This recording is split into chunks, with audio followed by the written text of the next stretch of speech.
Shalom, bom dia. Mais um dia começa, mas nem todo coração acorda leve. Existem dias em que o peso não vem das tarefas, mas das emoções que carregamos em silêncio.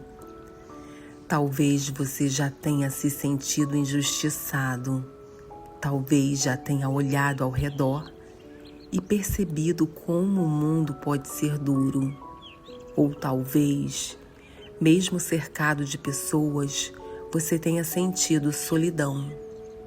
Hoje, nós vamos olhar para essas dores, sem esconder, sem suavizar, porque a palavra de hoje toca em algo muito real: a opressão, a comparação e a solidão.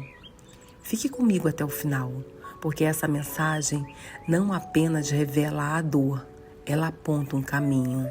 Respire fundo e vamos começar. Eu sou Heloísa Rodrigues e hoje seguimos no livro de Eclesiastes, capítulo 4. Aqui o autor deixa de olhar apenas para dentro e começa a observar o mundo ao redor. E o que ele vê não é bonito: injustiça, pessoas sendo oprimidas, esforços movidos por inveja, gente cercada, mas profundamente só. Mas, no meio desse cenário, existe uma verdade que brilha.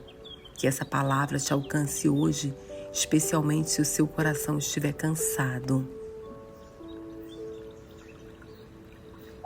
Vamos à leitura. De novo voltei a minha atenção e vi toda a opressão que ocorre debaixo do sol. Vi as lágrimas dos oprimidos, mas não há quem os console. O poder estava do lado dos seus opressores e não há quem os console. Por isso considerei os mortos mais felizes do que os vivos, pois estes ainda têm que viver. No entanto, melhor do que ambos é aquele que ainda não nasceu, que não viu o mal que se faz debaixo do sol. Descobri que todo trabalho e toda realização surgem da competição que existe entre as pessoas. Mas isso também é absurdo, é correr atrás do vento. O tolo cruza os braços e destrói a própria vida. Melhor é ter um punhado com tranquilidade do que 2 punhados à custa de muito esforço e de correr atrás do vento. Descobri ainda outra situação absurda debaixo do sol. Havia um homem totalmente solitário. Não tinha filhos nem irmão. Trabalhava sem parar. Contudo, os seus olhos não satisfaziam com a sua riqueza. Ele sequer perguntava: para quem estou trabalhando tanto? E por que razão deixo de me divertir? Isso também é absurdo. É um trabalho muito ingrato. É melhor ter companhia do que estar sozinho, porque maior é a recompensa do trabalho de 2 pessoas. Se um cair, o amigo pode ajudá-lo a levantar-se. Mas pobre do homem que cai e não tem quem o ajude a levantar-se. E se 2 dormirem juntos, vão manter-se aquecidos. Como, porém, manter-se aquecido sozinho? Um homem sozinho pode ser vencido, mas 2 conseguem defender-se. Um cordão de 3 dobras não se rompe com facilidade. A futilidade do poder. Melhor é um jovem, pobre e sábio do que um rei idoso e tolo que não aceita repreensão. O jovem pode ter saído da prisão e chegado ao trono, ou pode ter nascido pobre no país daquele rei. Percebi que, ainda assim, o povo que vivia debaixo do sol seguia o jovem, o sucessor do rei. O número dos que aderiram a ele era incontável. A geração seguinte, porém, não ficou satisfeita com o sucessor. Isso também faz sentido. é correr. Minto, isso também não faz sentido.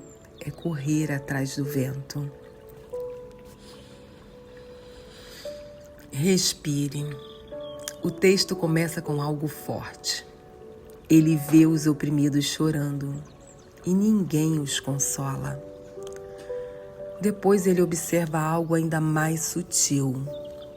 Pessoas trabalhando, não por propósito, mas por inveja uma das outras. E então ele nos mostra a solidão. Um homem sozinho, sem ninguém ao seu lado, trabalhando sem parar, mas sem saber para quem. Eclesiastes 4 revela 3 feridas da alma humana: a dor da injustiça, o vazio da comparação e o peso da solidão. Primeiro, a opressão. Há pessoas sofrendo e ninguém vê, ninguém acolhe, ninguém consola. Isso nos confronta, porque às vezes estamos tão ocupados com a nossa vida que deixamos de enxergar a dor do outro. Depois, a competição. O autor percebe que muitos trabalham, produzem, se esforçam, não por propósito, mas para serem melhores do que alguém. E isso cansa, né? Porque viver se comparando é viver sempre insatisfeito. E então a solidão. Talvez o ponto mais profundo. Um homem sozinho, sem laços, sem companhia, acumulando, trabalhando, vivendo, mas vazio. E aí vem uma das verdades mais bonitas desse capítulo. Melhor é serem 2 do que 1, porque quando um cai, o outro levanta. Quando um se cansa, o outro sustenta. E isso nos revela algo essencial.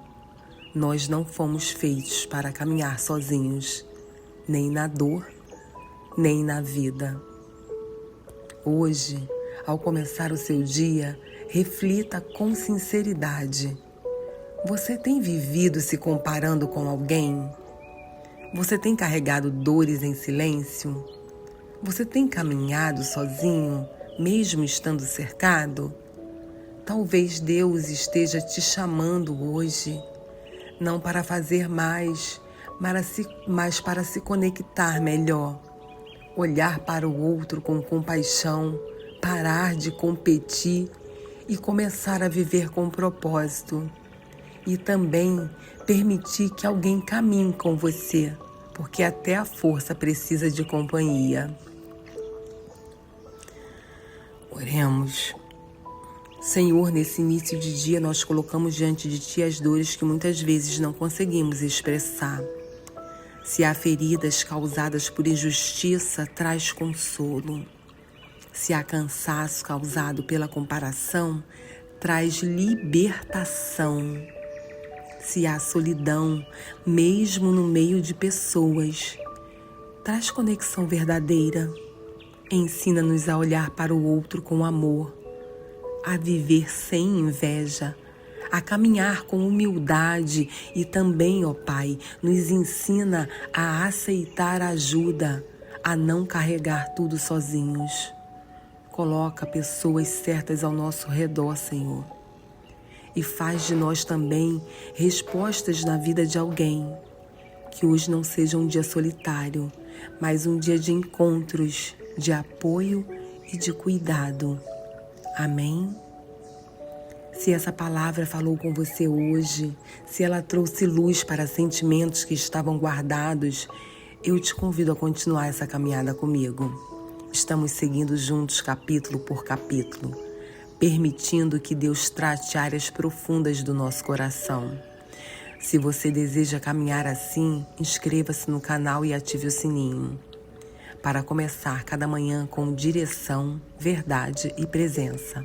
Que o seu dia seja acompanhado, mesmo nos momentos silenciosos, e que você nunca se esqueça, você não precisa caminhar sozinho.